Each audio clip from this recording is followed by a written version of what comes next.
Hello friends, मैं उत्कर्ष आप लोगों का स्वागत करता हूं।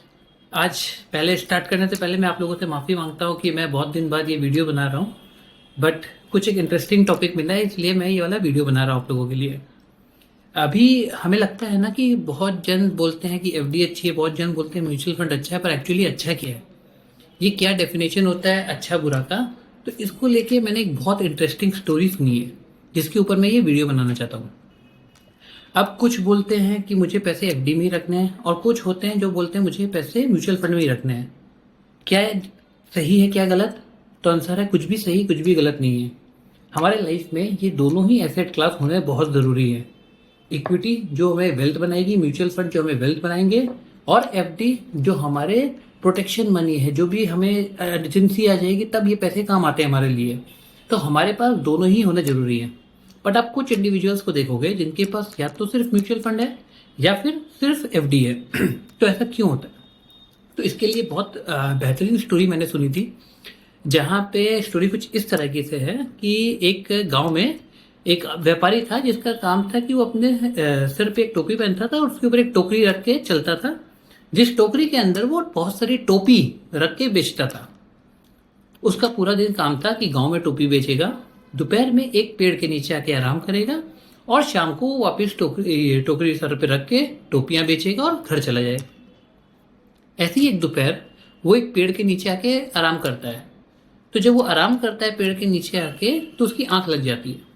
जब वो सो के उठता है तो देखता है उसकी सारी टोपियां उस टोकरी से गायब है। वो इधर उधर बहुत खुश था कि कहाँ चली गई मेरी सारी टोपियां, वही तो उसके एसेट है, वही तो उसका स्टॉक्स है जिसको उसको बेचना है। तो बेसिकली वो परेशान होने के बाद एकदम फ्रस्ट्रेट हो जाता है और दोनों हाथ जोड़ के भगवान की तरफ देखता है।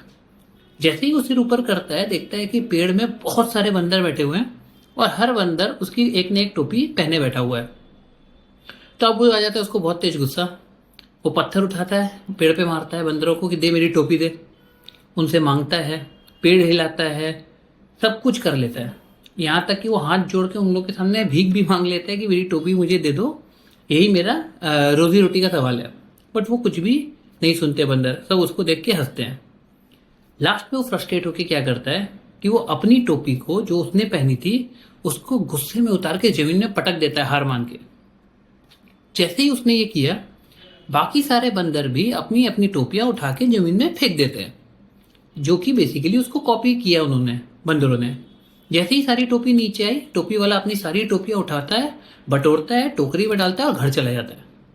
घर जाते ही सबसे पहले वो अपने बेटे को ये स्टोरी सुनाता हूँ कि बेटे आज मेरे साथ ये हुआ, कल को अगर तुम्हारे साथ भी कुछ ऐसा हो तो तुम भी यही करना, जिससे तुम्हें तुम्हारी टोपियां भी वापस मिल जाएंगी। फास्ट फॉरवर्ड करते हैं 10 साल बाद, उसका बेटा सेम काम करता है, सेम गांव पे सेम स्टाइल पे टोपियां बेचता है। वो भी उसी पेड़ के नीचे एक दिन आराम कर रहा था और वहां पे उसकी भी नींद लग गई, उसकी भी आंख लग गई और उसकी नींद आ गई और उसी प्रकार से सारी टोपियां बंदर पहन के बैठ गए। वो जैसे ही उठा देखा मेरी टोपियां खाली हैं, वो सबसे पहले उसे अपने पापा की बात याद आई और वो देखा पेड़ की तरफ। पेड़ में जैसे ही देखा वही दिखा, बहुत सारे बंदर टोपी पहने बैठे हैं और हंस रहे। तो उसने फिर अब कुछ भी अटेम्प्ट नहीं किया, ना पत्थर मारा, ना पेड़ हिलाया, ना रिक्वेस्ट किया, कुछ भी नहीं। उसे अपने फादर की बात अच्छे से याद थी, अगर ऐसा कभी भी होता है तो करना क्या है, करना यह है कि बंदरों को देख के अपनी टोपी नीचे फेंकनी है, तो बंदर भी टोपी नीचे फेंक देंगे। इसी प्रकार उसने सेम यही किया। उसने अपनी टोपी उठाई, बंदरों को दिखाई और जमीन में पटक दिया। उसको देखने के बाद बंदरों ने अपनी अपनी टोपी पकड़ी बट उसको फेंका नहीं। अब उसने कहा, उस बच्चे ने परेशान हो गया कि यार मेरे पापा ने तो सिखाया कि अगर मैं टोपी फेंकूंगा तो ये बंदर लोग भी टोपी फेंकेंगे, पर यहाँ किसी ने तो फेंका नहीं, ऐसा तुम लोगों ने क्यों किया? वो सोचने लगा और फिर बंदरों से पूछा भी कि तुम लोगों ने ये टोपी क्यों नहीं फेंकी जब मैंने फेंकी। तो बंदर, अब यहाँ जो बंदर थे वो सब हंस के कहते हैं जैसे तुम्हारे फादर ने तुम्हें सिखाया कि टोपी फेंकने से बंदर टोपी फेंक देते हैं, वैसे ही हमारे फादर ने भी हमें सिखाया कि जैसे ही कोई आदमी टोपी फेंके तो तुम अपनी टोपी पकड़ लो, उसे फेंकना नहीं। तो मॉरल ऑफ द स्टोरी, जो इन्वेस्टमेंट, जो तरीका आपके दादाजी के लिए सही था वो तरीका आपके लिए भी सही हो ये जरूरी नहीं होता है। और जो आदमी को पुराने जिस तरीके से सक्सेस मिली है उसके लिए वही तरीका बेस्ट होता है। समझाता हूँ। जैसे कि लोग पुराने समय में एफडी पोस्ट ऑफिस करते थे, उस समय उनको फिक्स्ड गारंटीड रिटर्न इंटरेस्ट मिलता था कुछ 12, 13, 14% तक। तो उनके लिए 12, 13, 14% तो काफ़ी था, वो इन्फ्लेशन बीट कर ले रहे थे, वो एक संपत्ति बना पा रहे थे, तो उनके लिए तो इससे अच्छा कोई इन्वेस्टमेंट है ही नहीं। पर आज की जनरेशन क्या देख रही है कि एफडी का रेट्स हो गया 5, 6, 6.5%। इससे तो इन्फ्लेशन को बीट करना मुश्किल है, वेल्थ तो क्या ही बनेगा। इसीलिए उनका इंक्लिनेशन टुवर्ड्स म्यूचुअल फंड्स या स्टॉक्स में ज़्यादा होता है। तो इससे हमें क्या समझ में आता है कि म्यूचुअल फंड या एफडी कुछ भी सही या गलत नहीं है, ये सब सबके हिसाब के सिचुएशन है। जिनको जिस प्रोडक्ट से बेनिफिट मिला उनके लिए वो प्रोडक्ट ही अच्छा है। बट द बेस्ट कॉम्बिनेशन है टू हैव बोथ।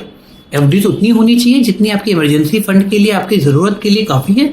उसके अलावा अगर आपको वेल्थ क्रिएट करना है तो आपको इक्विटी या म्यूचुअल फंड का रास्ता अपनाना ही पड़ेगा। Mutual fund investments are subject to market risk. Please read the offer document carefully before investing.